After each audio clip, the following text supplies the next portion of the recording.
Hello guys, ngayon magpapalit kami ng oil sa Mitsubishi XPander 2019 model.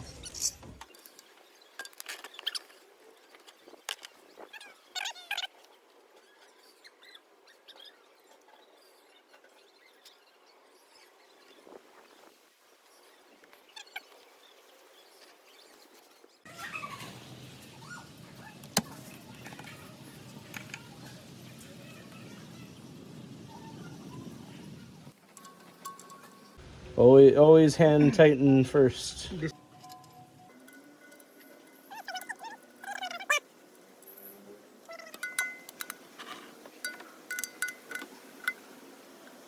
Patanggal pala sa ganun na.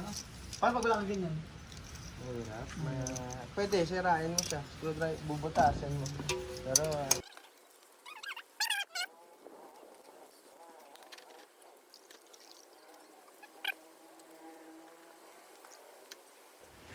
So guys, ito yung bagong oil filter ng ating Mitsubishi XPander. At ito ng kanyang part number. At gagamit din tayo ng fully synthetic with GF-5 0W-20.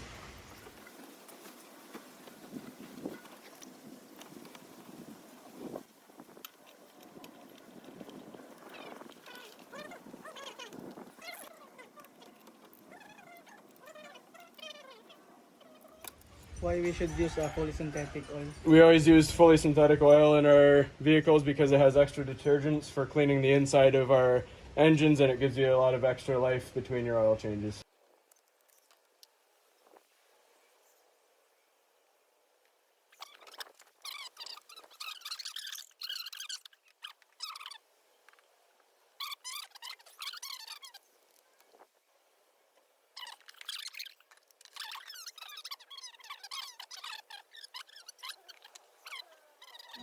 you press the brake.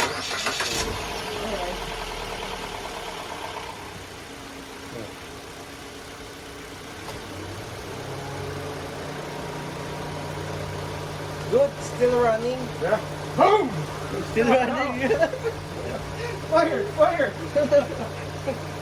I want to get a view inside. Mag-start siya.